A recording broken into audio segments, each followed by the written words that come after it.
சிம்ம ராசி அன்பு சொந்தங்கள் அனைவருக்கும் வணக்கம். காலபுருஷ தத்துவத்தில் 5வது ராசி. எதுலேயுமே தைரியமான குணம், நீதி, நேர்மை, கண்ணியம், கட்டுப்பாடு இது எல்லாத்துக்குமே சொந்தக்காரங்க சிம்ம ராசிக்காரங்க. ஒரு விஷயம் முடிவு பண்ணிட்டா அதிலிருந்து பின்வாங்க மாட்டீங்க, பொய் சொல்ல மாட்டீங்க, யாரையுமே ஏமாற்ற மாட்டீங்க, எதுலையுமே ஒரு தலைமை பண்போடு இருக்கணும் அப்படின்னு நினைக்கக்கூடியவங்க.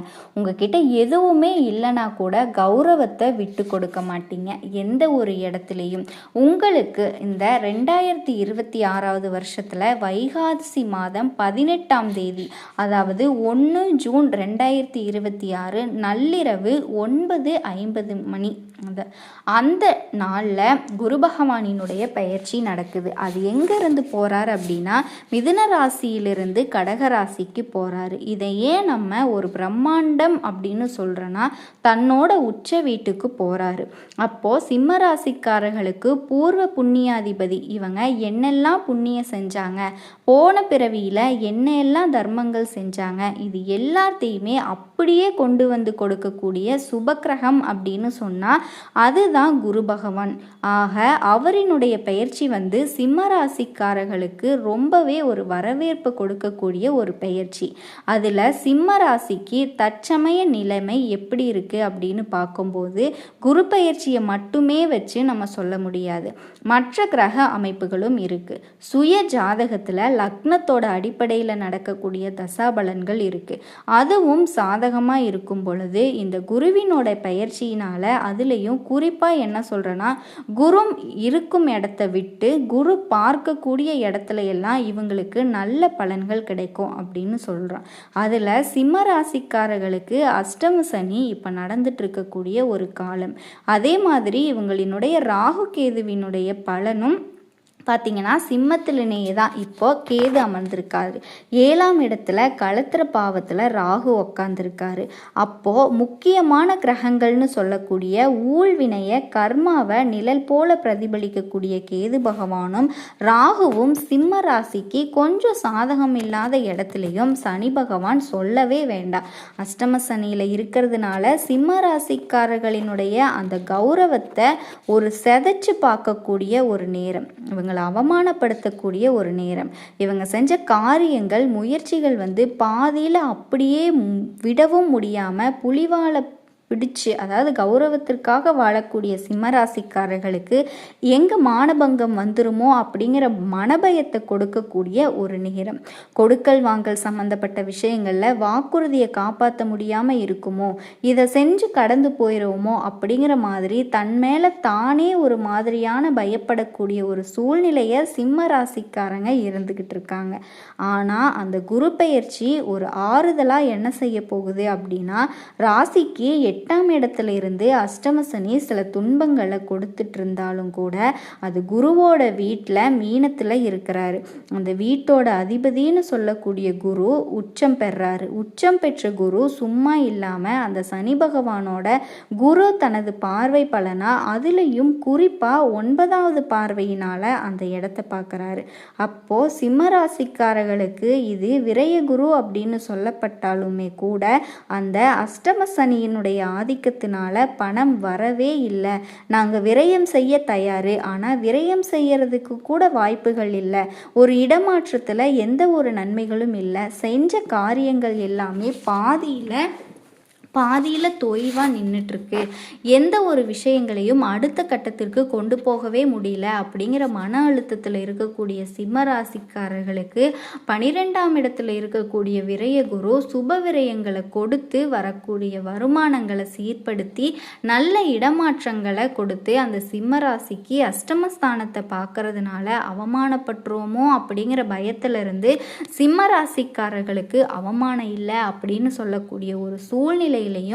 அதே மாதிரி காரிய தடங்கள் இது தோல்வியில் முடியுமோ அப்படிங்கிற பயத்தில் இருக்கக்கூடிய சிம்ம ராசிக்காரர்களுக்கு தோல்வியே இல்லை அப்படின்னு சொல்லக்கூடிய சூழ்நிலையையும் அடுத்த கட்ட நிலைமைக்கு நம்ம போவோமா அப்படின்னு தாமேலேயே நம்பிக்கையும் தகுதி மேலேயே என்னைக்குமே நம்பிக்கை வச்சிருக்கக்கூடிய சிம்ம ராசிக்காரர்களுக்கு இன்னைக்கு தகுதி இழந்து தன்னோட நம்பிக்கையில் அவநம்பிக்கையை வச்சிருக்கக்கூடிய சிம்ம ராசிக்காரர்களுக்கு அந்த குரு குருவினுடைய பார்வை அந்த சனீஸ்வர பகவானின் மேலே படுறதுனால அந்த ராசிக்கு அஷ்டமஸ்தானமாக இருக்கிறதுனால நிறைய நன்மைகள், மனபயம் நீங்கி சுப பலன் இவங்களுக்கு நிச்சயமாக அந்த குரு பெயர்ச்சியினால் வருஷத்தோட அந்த மத்திய பகுதியில் ஜூன் மாதத்தில் 2ஆம் தேதியிலிருந்தே ஆரம்பிக்குது.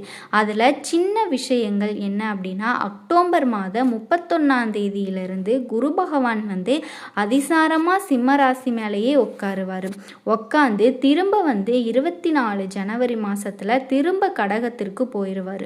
ஒரு 3 மாதம் குருவினுடைய அந்த அமைப்பு சனி மேலே பார்வைப்படக்கூடிய அமைப்புகளிலிருந்து மாறுபட்டாலும் கூட திரும்ப 6 மாதம் கிடச்சிருது. அப்போ இவங்களுக்கு குறைந்தபட்சம் ஒரு 9 மாதமாவது உங்களுக்கு குரு பகவானினுடைய ஆதிக்கம் அப்படிங்கிறது சிம்ம ராசிக்காரர்களுக்கு கிடைக்கும். அதிசார பலன்களை நம்ம தனியாக கொடுப்போம். வருஷத்தோட ஜூன் மாதம் 1ஆம் தேதியிலிருந்து முதல் 3 மாதங்களுக்கு பின் ஜனவரியிலிருந்து அடுத்த குரு பகவானினுடைய பயிற்சி 2027 ஜூன் வரைக்கும் நடக்கக்கூடிய அந்த 6 மாதங்களும் ஒட்டுமொத்தமாக 9 மாதங்களும் சிம்ம ராசிக்காரர்களுக்கு பொன்னான காலத்தை கொடுக்கக்கூடிய குரு பகவான் உங்களுக்கு பொன்னான காலத்தை கொடுக்கக்கூடிய ஒரு நாட்களாக வந்து அமையும் அப்படிங்கிறதுல எந்த ஒரு மாற்று கருத்துமே இல்லை அப்படிங்கிறது சிம்ம ராசிக்காரர்களுக்கு நான் வந்து அடித்து சொல்கிறேன்.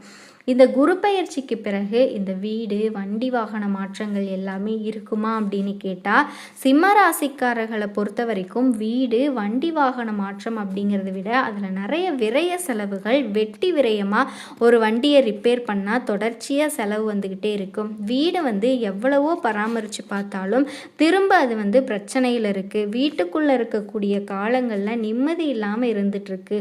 வீட்டில் வந்து அக்கம் பக்கத்தினருடைய தொந்தரவுகள் அதிகமாக இருக்கு. அதே மாதிரி வாகன ரீதியான விபத்துகள், கண்டங்கள் சந்திக்கும்படியான சூழல்களில் அஷ்டம சனி ஒரு பயமுறுத்தக்கூடிய ஒரு அமைப்புகளில் இருக்கு. ஏன்னா 4ஆம் இடம் அப்படிங்கிறது முக்கியமாக வித்தை, வாகனம், வீடு, பஞ்சு, சுகம் அப்படின்னு சொல்கிறோம். அப்போ அந்த இடத்த குரு பார்க்குறாரா அப்படின்னு தான் சிம்ம ராசியினுடைய ஒரு அமைப்பு. நிச்சயமாக சிம்மத்திற்கு 12ஆம் இடத்துல இருக்கக்கூடிய குரு பகவான் தனது 5வது பார்வையினால் விருச்சிகத்தை பார்க்கறதுனால சிம்ம ராசிக்கு 4ஆம் இடமா இருக்கிறதுனால இவங்களுக்கு வீடு சம்பந்தப்பட்ட விஷயங்கள்ல நல்ல ஒரு புது முயற்சிகள் சக்சஸ் ஆகிறதுக்கு பழைய செலவுகள் எல்லாமே கொஞ்சம் குறையிறது. அது சுபவிரயமா செஞ்சுக்கக்கூடிய ஒரு வாய்ப்பு. இடமாற்றங்களை விரும்பக்கூடியவங்களுக்கு, வீடு மாற்றங்களை விரும்பக்கூடியவங்களுக்கு, வாஸ்து சரியில்லை, ஒரு வாஸ்து ரீதியான இடத்துக்கே போகலாம் அப்படின்னு நினைக்கக்கூடியவங்களுக்கு, வீட்டில் மகிழ்ச்சி இல்லை, அதில் ஒரு சந்தோஷமான அமைப்பு நடக்கக்கூடிய விஷயங்களுக்கு, தாயாருக்கு உடல்நிலை சரியில்லை, நிறைய வைத்திய செலவுகள் பண்ணிக்கிட்டே இருக்கேன், அல்லது மன அழுத்தத்திற்கு ஆட்பட்டு இருந்தாங்க. 4ஆம் இடம் அப்படிங்கிறது அம்மாவை குறிப்பிடக்கூடிய இடம் இல்லையா? அது ரீதியான சுப விரயங்களை கொடுக்கறதுக்கு எல்லாமே இந்த சிம்மத்திற்கு குருவினுடைய பார்வை 4ஆம் இடத்துக்கு படுறதுனால சிம்ம ராசிக்காரர்களுக்கு வீடு, வண்டி, வாகன மாற்றங்கள் நிச்சயமாக நல்ல அமைப்புகளை கொடுக்கக்கூடிய ஒரு காலமாக இந்த குரு பெயர்ச்சி அப்படிங்கிறது அவங்களுக்கு அமையும். அதில் அதிசாரம் அப்படின்னு நடக்கக்கூடிய காலகட்டங்களில் மட்டும் சுப விரயங்கள் ஏதாவது சிம்ம ராசிக்காரர்கள் வீடு சம்பந்தப்பட்ட விஷயங்களில், வாகனம் சம்பந்தப்பட்ட விஷயங்களில், வீட்டில் நடக்கக்கூடிய சுப காரியங்கள் சம்பந்தப்பட்ட விஷயங்களில் கொஞ்சம் ஒரு 3 மாதம் தள்ளி வச்சுட்டு திருப்பி ஜனவரிக்கு மேலே அவங்க பேசுனாங்க அப்படின்னா அடுத்த ஜூனுக்குள்ளே 2027 ஜூன் மாதத்துக்குள்ளே நிச்சயமாக அந்த காரியம் அப்படிங்கிறது வெற்றி பெறும். சிம்ம ராசிக்காரர்களுக்கு இந்த குரு பெயர்ச்சியின் போது சுப காரியங்கள் எல்லாமே நடக்கும் அப்படின்னு சொன்னேன் இல்லையா? திருமணம் அப்படிங்கிறது இந்த காலகட்டத்தில் அமையுமா? ஏன்னா நீண்ட காலமாக திருமணத்திற்காக முயற்சி பண்ணுறவங்களும் இருக்காங்க இல்லையா அப்படின்னு கேட்டிங்கன்னா, பொதுவாக சிம்ம ராசிக்காரர்களுக்கு திருமணம் அப்படிங்கிறது வந்து நடக்குமா அப்படிங்கிறத விட அவங்க வந்து ஏற்கனவே நடந்த திருமணங்களில் கூட நிறைய குழப்பங்களில் நின்றுட்டுருக்கு. நல்ல தம்பதிகளுக்கு கூட கருத்து வேறுபாடுகள் 8ஆம் இடத்துல இருக்கிற சனி பகவானால், ஏன்னா கலத்திரஸ்தான சுகஸ்தானத்திற்கு 2ஆம் இடத்துல சனி உட்கார்றாரு. சிம்மத்தை பொறுத்த வரைக்கும் ராசிக்கு 7 திருமணத்தை குறிகாட்டக்கூடிய கிரகம் சனி பகவானாக வர்றாரு. அவரே 6 வர்றதுனால சில வழக்கு வம்பு பிரச்சனைகள் உங்கள் குடும்பத்துக்குள்ளே சந்திச்சுக்கிட்டு இருக்கீங்க. நல்ல காதலர்கள் நண்பர்கள் கூட இங்கே வந்து சொல்லலாமா வேண்டாமா, வீட்டில் தெரியப்படுத்தலாமா அப்படின்னு சொல்லக்கூடிய ஒரு மன அச்சம் அவங்களுக்குள்ள இருந்துக்கிட்டு இருக்கு. அதுக்கப்புறமா வந்து நிச்சயிக்கப்பட்ட திருமணங்கள் கூட சில நேரத்தில் குழப்பமான ஒரு மனநிலையில் சிம்ம ராசிக்காரங்களுக்கு இருந்துட்டு இருக்கு. ஆக புரிதல் இல்லை, புரிய வைக்க முடியல அப்படிங்கிற மாதிரியான ஒரு ஈகோ கிளாசிங்ஸ் வந்து சிம்ம ராசிக்காரர்களுக்கு அதிகமாக இருக்குது. அந்த இட சிம்ம ராசி அன்பு சொந்தங்கள் அனைவருக்கும் வணக்கங்க. சிம்ம ராசிக்காரர்களே, இந்த வீடியோவை பாதியில் நிறுத்திடாதீங்க. ஏன்னா உங்கள் வாழ்க்கையில் ஒரு முக்கியமான மாற்றம் ஆரம்பிக்க போகுதுங்க. நீங்கள் இப்போ சில விஷயங்களால் கொஞ்சம் குழம்பி போயிருக்கலாம். என்ன நடக்குதுன்னு உள்ளுக்குள்ளேயே நினச்சிக்கிட்டு இருப்பீங்க. ஆனால் அடுத்த சில நாட்களில் அந்த குழப்பத்திற்கு மிகப்பெரிய தெளிவு வந்து வரப்போகுதுங்க. அதில் முக்கியமானது என்ன அப்படின்னா, நீங்கள் எடுக்க போகிற ஒரு முடிவால் தான் அது சாதாரண முடிவில்லை, உங்களை வாழ்க்கையுடைய அடுத்த கட்டத்திற்கு நகர்த்தக்கூடிய முடிவு. அது என்னங்கிறத இன்னும் கொஞ்ச நேரத்தில் நீங்களே தெரிஞ்சுக்க போறீங்க. அதுக்கு முன்னாடி ஒரு சின்ன விஷயம். என்னைக்குமே தெய்வம் இறங்கி வந்து உதவி செய்யாது. பிரபஞ்சம் ஒரு சிக்னலை தான் கொடுக்கும். நீங்கள் அதை சரியாக புரிஞ்சுக்கணும். மிகப்பெரிய அளவில் சிம்மத்தோட வாழ்க்கை மாறப்போகுதுங்க. இப்போ ஒரு விஷயம் சொல்லணும். சிம்ம ராசிக்காரர்களே, பணம் வரப்போகுது. ஆனால் எப்படி வருது அதுதான் முக்கியம். நீங்கள் எதிர்பார்த்த இடத்துல இல்லாமல் எதிர்பார்க்காத இடத்துல எதிர்பார்க்காத வழியில் ஒரு வாய்ப்பு திறக்க போகுது. அது ஒரு தகவலாக இருக்கலாம். உங்களுக்கு திடீர்னு ஏதாவது ஒரு மெசேஜ் வரலாம், இல்லை ஏதாவது ஒரு அழைப்பாக இருக்கலாம், அல்லது நீங்கள் முன்னாடி விட்ட ஒரு விஷயம் மறுபடியும் உங்கள் முன்னாடி வந்து நிற்கலாங்க. இங்கே தான் விதியோட சூட்சமம் அடங்கி இருக்கு. அந்த நேரத்தில் இங்கே தாங்க விதியோட சூட்சமம் வந்து அடங்கியிருக்கு. அந்த நேரத்தில் நீங்கள் எடுக்கிற ஒரு சின்ன முடிவு உங்கள் வருமானத்தை உயர்த்தவும் செய்யும். அதே நேரத்தில் தவறான முடிவு நீங்கள் தெரியாமல் தான் எடுப்பீங்க.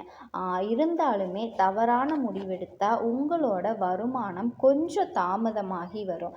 அதனால் இன்னைக்கிருந்து சரியாக ஒரு 26ஆம் தேதி வரைக்கும் பண சம்பந்தமாக வரக்கூடிய அறிகுறிகளை நீங்கள் தவிர்க்காதீங்க. ஏன்னா சில வாய்ப்புகள் வந்து சத்தம் போடாது. அது வந்து ரொம்ப அமைதியாக வாழ்க்கையை மாற்றிக்கிட்டு போயிட்டே இருக்கும். இப்போ வீட்டை பற்றி ஒரு முக்கியமான விஷயம். சிம்ம ராசிக்காரர்களே, வீட்டில் சின்ன சின்ன பிரச்சனைகள் இருக்கலாம். பெரிய சண்டை எதுவும் இருக்காது. ஆனால் உங்ககிட்ட பேசாமல் இருப்பாங்க, உங்களை புரிஞ்சிக்காமல் இருப்பாங்க. யாரோ ஒருத்தர் உங்ககிட்ட ஏதோ ஒரு விஷயம் எதிர்பார்த்து இருக்கலாம், ஆனால் அதை உங்ககிட்ட சொல்லாமையும் இருக்கலாம். இங்கே தான் உங்களினுடைய சக்தி வந்து மிகப்பெரிய ஒரு யுக்தியாக மாறப்போகுது. நீங்கள் சொல்கிற ஒரு வார்த்தை, நீங்கள் எடுக்கக்கூடிய அந்த ஒரு சின்ன முயற்சி முழு வீட்டோட சூழ்நிலையுமே மாற்றிடுங்க. இந்த வாரம் வந்து எந்த விதமான தன்முனைப்பும் இல்லாமல், அதாவது ஈகோவை விட்டுட்டு நீங்களே முன் வந்து அவங்களுக்கு ஒரு கால் பண்ணுங்க, அவங்களுக்கு ஒரு மெசேஜ் அனுப்புங்க. ஏன்னா சில உறவுகளுக்கு எந்த விதமான பெரிய முயற்சியுமே வந்து தேவைப்படாது. சின்ன கவனம் செலுத்தினாலே போதுங்க. அந்த உறவுகள் வந்து மறுபடியும் மிகப்பெரிய அளவில் நெருக்கமாக மாறிடும். இப்போ காதலை பற்றி அன்பை பற்றி சொல்லணும். சிம்ம ராசிக்காரர்களே, உங்களோட மனசு வந்து ரொம்ப வந்து மெழுகு போல தாங்க இருக்கும். உங்களை மறந்துட்டாங்கன்னு நீங்கள் நினச்சிக்கிட்டு இருந்தீங்க இல்லையா, உங்களை விட்டு ரொம்ப தூரமாக போயிட்டாங்க அப்படின்னு கவலைப்பட்டுட்டு இருந்தீங்க இல்லையா, அந்த உறவு உங்களினுடைய வாழ்க்கையில் மறுபடியும் வர்றதுக்கான அறிகுறிகளை பிரபஞ்சம் வந்து உங்களுக்கு தருங்க. பழைய தொடர்பு மறுபடியும் தொடங்க வாய்ப்பு இருக்குது. பேசணுமா இல்லையா அப்படின்னு நீங்கள் தாங்க யோசிக்கணும். இப்போது இந்த உணர்வுகளை ஒளிச்சு வைக்கவே முடியாது. ஒரு உண்மையான வார்த்தை, ஒரு நேர்மையான பாராட்டு, ஒரு வெளிப்படையான பேச்சு, இது எல்லாமே முறிந்த உறவை மறுபடியும் உயிர்ப்பிக்க வைக்க போகுதுங்க. ஏன்னா சில பற்றுக்களும் பாசங்களும் எவ்வளவு எளிதாகவும் முடிஞ்சிடாது. அது சரியான நேரம் வர வரைக்குமே அமைதியாக காத்துக்கிட்டு இருக்குங்க. அடுத்தது வாய்ப்புகள். இந்த வாரம் சிம்ம ராசியில் இருக்கக்கூடிய எனது அன்பான அன்பர்களுக்கு புதிய வாய்ப்புகள் திறக்க ஆரம்பிக்கும். அது வேலை வாய்ப்பாக இருக்கலாம், பணமாக இருக்கலாம், அல்லது நீங்கள் நீண்ட நாட்களாக நினச்சிக்கிட்டு இருந்த ஒரு தொடக்கமாக வேணாலும் இருக்கலாங்க. ரொம்ப நாளாக ஒரு விஷயத்தை இப்போ செய்யலாம் அப்போ செய்யலாம் அப்படின்னு நினச்சிக்கிட்டே இருந்தீங்க இல்லையா, அதை செய்யக்கூடிய சூழ்நிலைகள் அமையலாங்க. முக்கியமானது என்னன்னா, இந்த வாய்ப்புகள் எல்லாமே பெரிய ஆடம்பரம் இல்லாமல் சத்தம் இல்லாமல் வரும். ஆனால் சக்தி வாய்ந்ததாக வருங்க. நீங்கள் சாதாரணமாக நினைக்கிற ஒரு விஷயம் பின்னாடி மிகப்பெரிய மாற்றத்திற்கு காரணமாக இருக்க போகுதுங்க. அதனால் எந்த ஒரு காரியத்தையுமே பின்னாடி பார்த்துக்கலாம் அப்படின்னு மட்டும் தள்ளி போட்டுறாதீங்க. ஒரு சின்ன முடிவு போதுங்க. ஒரு சிறிய அடி எடுத்து வச்சிட்டீங்க அப்படின்னாவே போதும். உங்கள் முன்னேற்றத்தை அதுவே வேகப்படுத்தும். ஏன்னா சில வாய்ப்புகள் இரண்டாவது முறை கதவை தட்டாதுங்க, ஒரே ஒரு தடவை தான் வரும். சிம்ம ராசிக்காரர்களே, உங்களுடைய பழைய நண்பர்கள்கிட்ட தவறான புரிதல் எல்லாமே வரலாம். பெரிய பிரச்சனை இல்லைனாலும் அது மனசுக்குள்ள ஒரு தூரத்தை ஏற்படுத்தும். சிலர் உங்களை தவறாக புரிஞ்சுக்கிட்டு இருக்கலாங்க. சில நபர்கள் உங்களினுடைய மாற்றத்தை கவனிக்க ஆரம்பிக்கலாம். ஆனால் இங்கே ஒரு நல்ல விஷயம் இருக்குது. என்னென்னா, புதிய தொடர்புகள் உருவாகுங்க. புதிய கூட்டணிகள் கிடைக்கும். புதிய மனிதர்கள் உங்களினுடைய வளர்ச்சிக்கு துணை நிற்பாங்க.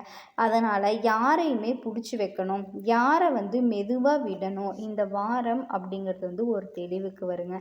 ஏன்னா வாழ்க்கையில் எல்லாருமே சேர்ந்து நடக்க மாட்டாங்க. எல்லாரையும் சேர்த்துக்கிட்டு நம்மளால் முன்னேறி நடக்கவும் முடியாது. சிலர் ஒரு கட்ட வரைக்கும் மட்டும்தாங்க வருவாங்க. சிம்ம ராசிக்காரர்களே, உங்களினுடைய உடல் கொஞ்சம் சோர்வாக இருக்கிறதுக்கு வாய்ப்பு இருக்குது. மிகப்பெரிய பிரச்சனை எதுவும் இல்லைங்க. தூக்கமின்மையினால் அது இருக்கலாம், அல்லது மன அழுத்தத்தில் நீங்கள் இருக்கீங்க இல்லையா, அதனால் இருக்கலாம். இது எந்த விதமான பலகீனமும் கிடையாது. உடல் உங்களுக்கு சொல்லக்கூடிய ஒரு நினைவூட்டல் தான். கொஞ்சம் மெதுவாக போங்க அப்படின்னு. வாழ்க்கையில் கொஞ்சம் நேரமாவது உங்களுக்காக எடுத்துக்கோங்க. 10 நிமிஷம் நடைப்பயணம் செய்யுங்க. சில நிமிஷம் அமைதியாக உட்காந்து இருக்கிற மனசை பரஸ்பரமாக்கும். ஏன்னா நீங்கள் அமைதியாக இருந்தால் மட்டும்தான் உங்களினுடைய அடுத்த முடிவுகள் தெளிவாக இருக்குங்க. இந்த வாரம் வேகத்தை விட சமநிலையே முக்கியம். இப்போ மறுபடியும் பணத்தை பற்றி ஒரு முக்கியமான தகவல் என்ன அப்படின்னா, பணம் வரக்கூடிய வாய்ப்பு இருக்குது. ஆனால் இப்போது அவசரம் மட்டும் வேண்டாங்க. ஒரு ஆஃபர் நல்லா தோன்றலாம். ஒரு முதலீடு சேஃபாக இருக்கிறது மாதிரி உங்களுக்கு இருக்கலாங்க. ஆனால் முழுசாக ஆழம் தெரியாமல் எந்த ஒரு விஷயத்துலையும் காலை விடாதீங்க. நீங்கள் எந்த அளவுக்கு நிதானமாக அலசி ஆராயிறீங்களோ அதுவே உங்களோட சக்தி. யாராவது சொல்லிட்டாங்கன்னு மட்டும் நம்பிடாதீங்க. நீங்கள் பார்த்து புரிஞ்சுக்கிட்டு தெரிஞ்சதுக்கு அப்புறமா முடிவெடுங்க. காரணம் என்னன்னா, ஒரு சின்ன சுதாரிப்பு கூட பெரிய நஷ்டத்தை தவிர்க்கிறதுக்கு வாய்ப்பு இருக்குது. அதனால் சுதாரிப்பு நீண்ட கால லாபத்தையும் உருவாக்கும். பண விஷயங்களில் உங்களினுடைய புத்திசாலித்தனம் தாங்க உண்மையான அதிர்ஷ்டத்தை உங்களுக்கு நிச்சயமாக கொண்டு சேர்க்கும். அதனால் நீங்கள் எதிர்பார்த்த எல்லா நல்ல விஷயங்களுமே உங்களுக்கு கிடைக்க போகுது. அதனால் நீங்கள் கவலைப்படணும் அப்படிங்கிற அவசியமே கிடையாது.